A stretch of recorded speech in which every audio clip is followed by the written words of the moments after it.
할렐루야.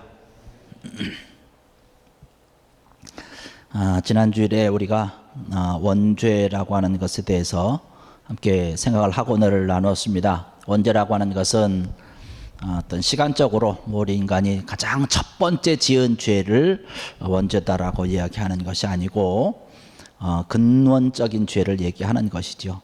또 하나님의 피조물 된 우리가 창조주 하나님과의 관계 가운데서 아름다운 관계, 좋은 관계를 유지해야 되는데 우리가 하나님의 말씀을 듣고 또 순종해야 됨에도 그러지 못하고 순종하지 못함으로 인해서 하나님과 아름다운 관계가 파괴됐습니다. 바로 이 파괴된 것, 하나님과의 관계가 깨어져 버린 것, 또 하나님의 말씀을 듣지 않고 순종하지 않은 것, 이것을 원죄다라고 말씀을 드렸습니다. 그래서 하나님의 말씀을 우리가 잘 들어야 되는데 하나님의 말씀을 우리가 듣지 않고 오히려 하나님의 말씀을 거역하고 불순종하고 또 하나님과 같이 되려고 하는 그런 교만한 마음이 우리 인간을 또 우리 사람을 지배하게 되었다는 것이죠. 그래서 하나님께서 우리 인간에게 모든 피조물을 다스리고 정복하라라고 이야기를 했는데 오히려 우리가 그런 지배해야 될 것에 대한 지배가 아니라 오히려 복종하게 되는 안타까운 그런 일들이 원죄라고 하는 것을 통해서 우리에게 주어졌다고 하는 것입니다. 그뿐만 아니라 이 원죄라고 하는 것을 통해서 우리가 선악과를 따먹음과 동시에 그 죄를 또 남에게 전가시키고 또 남에게 그 죄 또한 함께 그 죄의 자리에 들어오게끔 유혹하는 그러한 일들을 우리가 하고 있다는 사실입니다. 그 결과로 인해서 우리 인간 사회에 아주 엄청난 그런 비극이 지금까지도 계속되고 있는 것을 볼 수가 있습니다. 사탄이 뱀에게 들어가서 하와에게 선악과를 따먹으라고 유혹을 하고 있는 것이죠. 근데 이 뱀이 하와를 유혹하면서 그 유혹하는 내용이 우리가 지난주에 살펴봤지만 참 달콤한 것 아니겠습니까? 너의 눈이 밝아진다는 거예요. 밝아져서 하나님처럼 될 수 있다는 것이에요. 정말로 그 뱀의 유혹을 받아가지고 선악과를 덜커덕 따먹었습니다. 근데 그 선악과를 따먹고 나니까 유혹할 때 뱀이 했던 소리와는 또 그 소리를 들으면서 아담과 하와가 생각했던 것과는 정말로 다른 그런 결과를 갖게 됐다라고 하는 사실입니다. 그들의 눈이 정말로 밝아지긴 밝아졌어요. 그런데 아주 바람직하지 못한 나쁜 쪽으로 눈이 밝아졌다는 것이에요. 선악을 밝히 보는 대신에 하나님의 말씀을 거역한 자기들의 비참한 죄인의 모습을 또한 마찬가지로 발견했다는 사실입니다. 자기들의 모습을 보니까 어떤 모습인가요? 벌거벗은 몸을 가지고 있는 거예요. 그래서 얼른 부끄럽고 창피해서 무화과나무 잎사귀를 엮어 가지고 치마를 만들어 입었습니다. 죄를 지은 것에 대한 부끄러움을 알았다는 것이죠. 우리가 살아가면서 우리 하나님 앞에 죄를 범하고 모두 사회적으로 정해놓은 그러한 여러 가지 죄들이 있지요. 이러한 죄를 지을 때 우리는 부끄러움 가운데 들어가게 됩니다. 아담과 하와도 마찬가지죠. 죄를 짐으로 인해서 자기네들이 지금 부끄러운 행동을 하고 있다는 것을 알았고 자기들의 모습이 부끄럽다라고 하는 사실을 알았습니다. 그래서 무화과나무 잎사귀도 열어서 가려보려고 애를 쓰고 많이 시도를 했지만 참 안타까운 시도입니다. 이러한 것으로 가려질 만한 그러한 것이 아니거든요. 자기네들이 지은 저지른 그러한 죄를 그 수습하기에는 너무나도 자기들의 모습이 하찮은 거예요. 가련한 모습입니다. 너무나도 무기력한 그러한 자기네들의 모습을 발견하게 되는 것이죠. 사탄이 이야기한 대로 죄로 인해서 자기들의 모습이 처참한 모습, 자기네들의 적나라한 그러한 모습을 아주 정확하게 바라보긴 하죠. 눈이 정말로 밝아졌기 때문에 이러한 것을 바라봤지만 한편으로는 하나님의 말씀에 대해서는 눈이 어두워졌다는 사실입니다. 그래서 하나님의 사랑에 대해서 점점 멀어지는 것이에요. 제대로 하나님을 바라볼 수 없게 된 것입니다. 동산에서 하나님의 음성이 들리면, 여호와 하나님의 음성을 들었을 때 정말로 기쁘고 반가운 그런 마음으로 하나님 앞에 달려나가 가지고 이거 하나님과 같이 대화하면서 그 동산을 거닐면서 이러한 모습이었는데, 죄를 짓고 나니까 덜커덕 하나님의 모습이 반가운 것이 아니라 두려운 모습이 됐다는 것이에요. 그래서 하나님을 피하게 된 것이죠. 하나님의 얼굴을 피해서 동산 나무 사이에 숨은 안타까운 그런 아담과 하와의 모습을 바라보게 됩니다. 그 전까지 하나님의 음성이 어떻게 들렸을까요? 정말로 사랑스러운 그런 하나님의 음성으로 들렸을 거예요. 그런데 지금은 어떻게 들릴까요? 벼락치는 소리, 천둥치는 그런 소리로 들릴 것입니다. 너무 하나님을 바라보기에 무섭고 두려워서 나무 사이에 숨었지만, 나무 사이에 숨는다고 해서 하나님의 낯을 피할 수 있겠습니까? 하나님의 모습을 감히 바라볼 수 없는 그런 안타까운 모습을 하고 있다는 사실이죠. 여러분들은 어떻습니까? 여러분의 귀에는 하나님의 음성이 어떻게 들리시는지요? 하나님의 음성이 사랑스럽게 들리는지요? 아니면 벼락치는 것처럼, 천둥을 치는 것처럼 무서운 그런 소리로 들리는지요? 하나님의 모습이 어떻게 보이시는지 모르겠습니다.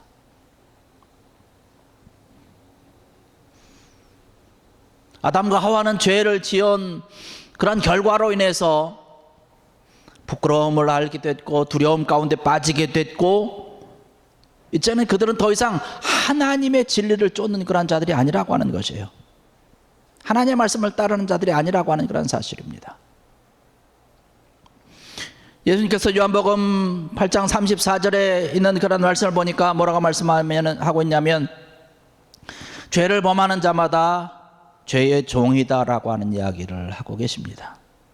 일단 죄를 범하고 나면 죄의 종이 되어서 죄가 이끄는 대로 따라갈 수밖에 없는 그런 안타까운 그런 존재가 되고 만다는 것이에요. 숨어있는 그런 아담을 향해서 하나님께서 질문을 하고 계십니다. 아담아, 내가 어디 있느냐라고 질문을 하고 있는 것이에요. 여러분, 이 질문이 어떠한 질문이겠습니까? 정말로 하나님께서 아담이 어디에 숨어 있는지, 어디에 계신지 몰라서 그 숨은 장소를 찾지 못해서 주님께서 물으시는 걸까요? 그런 것은 아니죠. 아담의 지금 심령의 상태를 지금 이야기를 하고 있는 것이에요. 그 하나님의 질문에 아담이 어떻게 이야기를 합니까? 내가 벗었으므로 내가 두려워서 무서워서 지금 숨어 있습니다 라고 대답을 하고 있습니다.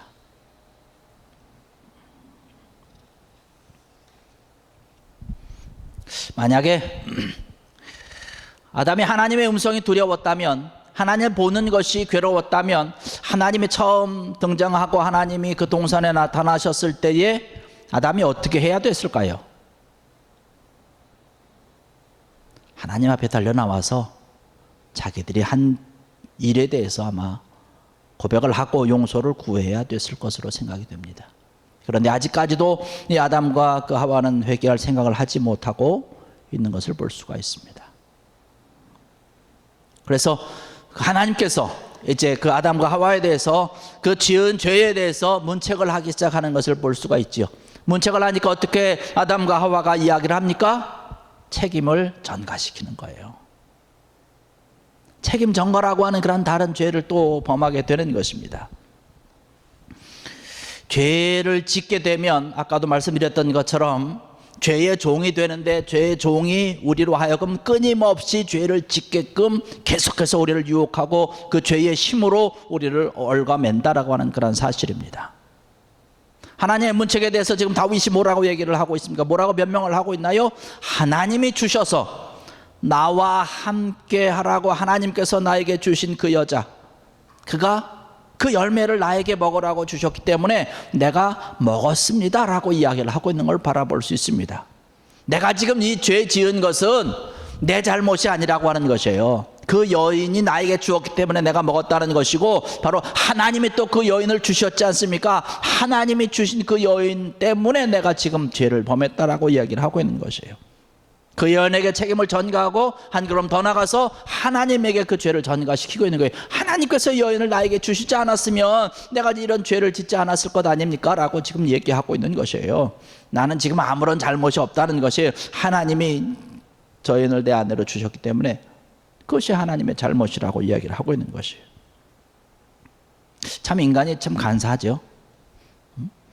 여러분, 처음에 아담이 하와를 만났을 때 뭐라고 얘기한 줄 아십니까? 창세기 2장 23절의 말씀 보니까 이는 내 뼈 중에 뼈요 살 중에 살이다 라고 하는 그런 얘기를 했습니다. 그만큼 아름답다는 거예요. 그만큼 사랑스러웠다라고 하는 것이에요. 만약에 그렇다면 이 아내가 선악과를 가지고 정말로 당신도 먹으라고 이야기했을 때에 뭐라고 얘기를 했을까요? 그 유혹에 넘어가는 것을 막아야 됐겠죠. 그리고 또한 지금이라도 그 죄 지은 것에 대해서 하나님 앞에서 회개해야 되는 것이 마땅하다고 생각을 합니다. 하나님, 내가 죽을 죄를 졌습니다. 다 제 탓이니까 저를 벌하시고 내 아내는 좀 봐주시면 고맙겠습니다라고 아마 이렇게 해야 되는 것 아니었을까라고 하는 것이에요. 만약에 그렇게 했으면 어떻게 했을까요? 하나님께서 아마 그것을 기특하게 여기셔서 아마 처리를 달리하지 않았을까라고 하는 그런 생각도 한번 해보기는 합니다. 그런데 하나님 앞에서 하나님도 또 그 안에다 정말로 싸잡아서 증오를 하고 원망을 하고 있으니까 참 어이가 없는 그런 모습이죠. 일단 죄의 종이 되고 나면 그 눈앞에 보이는 것이 없는 것이에요. 그것을 모면하기 위해서 어떻게든지 좀 해보려고 그냥 온갖 다른 죄를 생각하고 다른 것을 끊임없이 이어지는 그런 죄의 모습, 안타까운 그런 인간의 모습이 오늘을 살아가는 그런 우리들의 모습이라고 하는 것이죠. 그 여자는 뭐라고 또 변명을 하고 있습니까?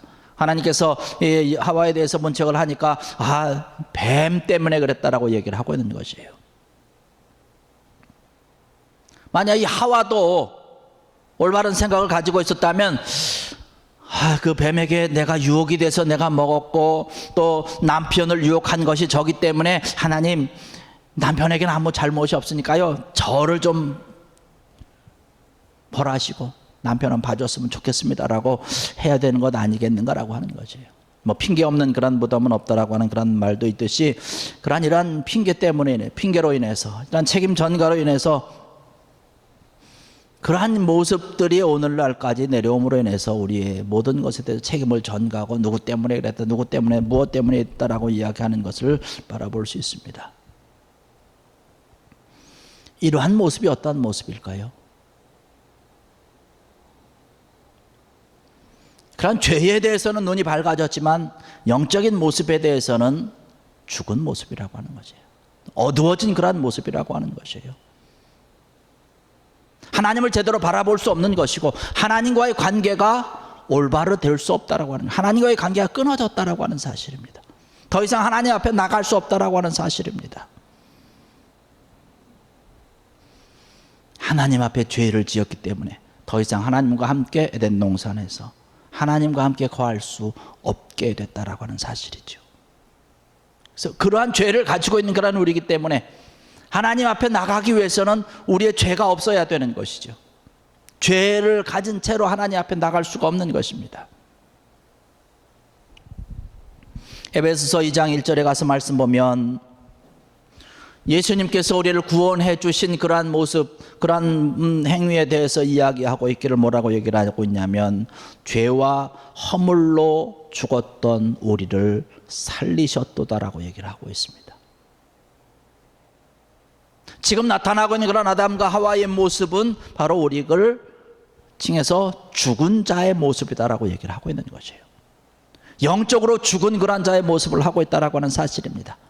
그런데 영적으로 죽은 그러한 우리의 모습을 에베소 2장 1절에서 말씀 보신 것처럼 주님께서 우리를 구원해내셨다는, 우리를 다시금 살려내셨다라고 하는 사실입니다. 다시금 살려냈다는 것은 뭐예요? 하나님 앞에서 죽어 있었던 그러한 우리의 모습이지만 예수 그리스도를 통해서 우리로 하여금 다시금 살려주셨기 때문에 우리가 하나님 앞에 다시 설 수 있다는 사실입니다. 성경에서 분명히 이야기하고 있는 것은 어떠한 것입니까? 하나님과 이렇게 깨어졌던 그러한 관계, 하나님과 분열되었던 그러한 관계, 하나님과의 관계뿐만 아니라 사람과 사람과의 관계에서도 모든 것이 분열되었던 그러한 모습입니다. 그런데 예수님의 십자가의 죽으심을 통해서 이 분열됐던 모든 것을 다시금 합하고 깨어졌던 것을 다시금 회복시키는 그런 은혜와 능력과 권능이 바로 십자가의 능력에 있는 줄로 믿습니다. 성경에서 우리에게 이야기하고 있는 바로 이것이라고 하는 것이죠. 화목 제물로 예수님께서 죽으셨다라고 이야기를 하고 있는 것이에요. 죄는 분열시키는 것이지만 사랑은 연합시키는 거예요. 화해시키는 것입니다. 죄로 인해서 하나님과의 관계가 분열되었던 것이, 깨어졌던 것이 십자가의 사랑을 통해서 다시금 합해지고 하나가 되고, 깨졌던 것이 다시 연합되었다라고 하는 그런 사실, 이 사실을 굳게 믿는 귀한 여러분 되기를 주의 이름으로 간절히 축원합니다. 주님께서 우리에게 바라보시는 것, 이런 하나님의 놀라운 그런 사랑을 가지고 하나님께로 더욱더 가까이 나가기를 원하고 있는 것이죠. 그런데 오늘 말씀을 보니까요, 이 아담과 하와의 모습을 바라보면서 이 성경을 읽으면서 참 이상한 것이 하나 있습니다. 뭐냐면 하나님께서 아담에게, 이 하와에게 이야기를 하면서 그 선악과를 따먹으면 너는 반드시 죽겠다라고 이야기를 하고 있다는 사실입니다. 그런데 선악과를 따먹고 나서 하나님께서 뭐라고 얘기를 합니까? 계속 그들의 죄에 대해서 추궁을 하고 계시는 거예요. 문책을 하고 계시는 거예요. 당장 주님께서 어떻게 처단한 것이 아니라고 하는 사실입니다. 당장 죽이신 것이 아니라고 하는 것이에요. 왜 그랬을까요? 회개 아니겠습니까? 회개의 기회를 주는 것이지요. 그런데 그들은 회개할 기회마저도 다 잊어버리고 만 것을 봅니다. 오히려 회개할 수 있는 그런 기회를 오히려 다른 죄를 짓는 그런 안타까운 모습으로 다 허비하고 마는 그런 어리석은 인간의 모습을 바라볼 수 있습니다. 그렇게 되니까 하나님께서 그들에게 징벌을 내리시게 되는 것이지요. 뱀에게 먼저 떨어졌습니다. 첫째는 모든 짐승보다 더욱 저주를 받아서 배로 다닐 것이다. 그래서 종신토록 흙을 먹어야 된다는 것입니다. 두 번째 그에게 내려진 징벌은 뭐냐면 여자와 원수가 되게 하고 여자의 후손과 원수가 되게 할 텐데, 바로 여자의 후손은 뱀의 머리를 상하게 할 것이고 뱀은 그의 발꿈치를 상하게 할 것이다 라고 얘기를 하고 있습니다. 이 얘기는 뭐냐면 예수님의 십자가의 사건을 이야기를 하고 있는 것입니다. 사탄과 예수님과의 전쟁과 싸움 가운데서 승리하게 되는 것은 누구냐? 예수님이라고 하는 것이에요. 여러분, 발꿈치를 조금 물렸다고 해서 그것이 생명에 크게 지장이 있을까요? 그렇진 않다는 것이에요. 사탄이 예수님을 십자가에 달려 죽게 여러 가지 일들로 꼬이고 엮어서 십자가에 달리게 했습니다. 그것을 일컬어서 발꿈치를 조금 상하게 한 사건으로 지금 이야기를 하고 있는 것이에요. 그러나 그 십자가에 달렸다고 해서 이 사탄이 이긴 줄로 알고 승리한 줄 알았지만 예수님께서는 그 십자가의 사건을 통해서 다시금 부활하시고 승리하셨다라고 하는 것이에요. 오히려 모든 죄를, 그 십자가의 사건을 통해서 모든 사람들이 지은 그러한 죄를 다 용서하고 책임지고 죽으신 것이에요. 그리고 다시금 살아나신 것입니다. 그 이야기는 뭐냐면 바로 예수님께서 살아나시고 모든 죄를 다 책임지시고 용서하시고 그런 것, 바로 여자의 후손이 뱀의 머리를 상하게 한 것, 상하게 한다라고 하는 거죠. 여러분, 머리가 상하게 되면 어떻게 되는 거예요? 머리가 상하면 죽는 것 아니겠습니까? 결국은 예수님이 이기고 승리하셨다라고 하는 그 이야기를 지금 하고 있는 것이에요. 하나님께서는 그 다음으로 여자에게 징벌을 내리고 있는 것을 볼 수 있습니다. 잉태의 고통을 크게 더한다는 것이고, 또 남편을 사모하게 한다는 것이고, 남편의 지배를 받아야 된다라고 하는 그런 이야기를 하고 있습니다. 그 다음으로 아담에게 징벌을 내리는데, 이 일로 인해서 땅이 저주를 받아서 가시와 엉겅퀴를 내릴 것이고, 아담은 종일토록 땀을 흘리고 얼굴에 땀이 나야 그 소산을 먹을 수 있을 것이고 결국에 가서는 다 흙으로 돌아갈 것이다 라고 이야기를 하고 있습니다. 여러분, 에덴 동산에 있었다고 그래서 아담과 하와가 노동을 안 했을까요? 노동을 안 하진 않았었죠. 일을 했죠. 거기서도 일을 했습니다. 만물을 다스리고 에덴 동산을 다스리고 지키고 거기는 그러한 열매를 마음껏 따먹으면 되는 말 그대로 정말로 복되고 영광스러운 노동이었을 것입니다. 에덴 동산에서의 노동은 그렇다는 것이에요.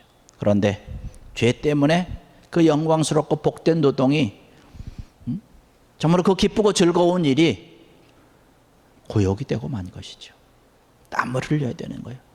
땀을 흘리고 열심히 한다고 해서 그것이 잘 되느냐? 가시가 나고 엉겅퀴가 나기 때문에 잘 되지 않는다는 거예요. 수고해야 된다는 것입니다. 이러한 안타까운 하나님의 징벌을 받은 것이고, 결과에서는 오늘 우리가 읽지는 않았지만 4장 이후에 또 이제 넘어가는 그런 말씀 보면 에덴 동산에도 쫓겨나게 되는 그런 안타까운 일, 사건들이 벌어지게 되는 것, 또 하나님의 관계 가운데서 영원히 떨어져 나가게 되는 그런 안타까운 그런 죽음의, 영적인 죽음의 사건에 들어가게 되는 그런 결과를 맞이하게 되는 것을 볼 수가 있습니다. 우리가 신앙생활을 하면서, 우리가 믿음의 삶을 살아가면서, 우리가 하나님의 자녀로 우리가 살아가면서 죄의 결과라고 하는 것이 오늘 말씀을 통해서 우리가 보듯이 얼마나 큰 수치가 있는가, 또 두려움 가운데 살아가게 되는가, 부끄러움 가운데 살아가게 되는가, 그로 인해서 책임이 전가되고 그로 인해서 관계가 깨어지고 그로 인해서 분열이 되는 그런 안타까운 모습들을 우리가 바라보면서, 그뿐만 아니라 하나님의 징벌과 하나님께서 문책하시는 그러한 안타까운 모습을 우리가 이 성경 말씀을 통해서 바라보게 됩니다. 죄는 끊임없이, 사탄의 세력은 끊임없이 우리로 하여금 한번 죄 짓는 것으로 끝나는 것이 아니라 끊임없이 죄를 짓게끔 우리에게 계속해서 우리에게 손길을 내밀어서 우리를 그렇게 조종하고 있는 안타까운 모습을 우리가 오늘 말씀을 통해서 바라보게 됩니다. 그런데 여러분, 이러한 모든 죄의 모습은 하나님께서 약속하신 예수님의 십자가의 사건을 통해서 이 모든 것을 끊어버릴 수 있다고 하는 사실입니다. 또 그 하나님께서 약속하신 그 하나님의 사랑의 그러한 약속을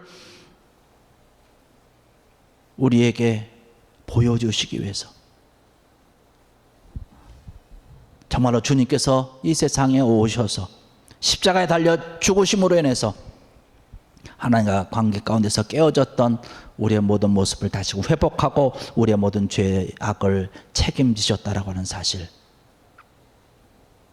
이 사실을 온전히 믿고 믿음으로 달려가는 귀한 여러분 되기를 주의 이름으로 간절히 축원합니다. 하나님의 말씀 가운데서 바로 서는 것, 우리의 모든 삶과 형편과 처지 가운데서 우리 어떤 상황이 있든지 어떠한 모습 가운데 있든지 하나님께서 함께 하시는 것이 가장 귀한 모습이라고 하는 사실을 여러분 믿으시고, 우리와 늘 함께 하신다라고 하는, 이 세상 끝날까지 너희와 함께 하신다라고 말씀하신 그런 주의 약속의 말씀을 굳게 부여잡고 어느 상황 어느 형편에서든지 늘 승리하면서 영광 돌리면서 말씀 가운데 바로 서서 하나님이 주신 그런 자유로운 그런 삶을 살아가는 귀한 여러분들이 지기를 주의 이름으로 간절히 축원합니다. 기도하시겠습니다.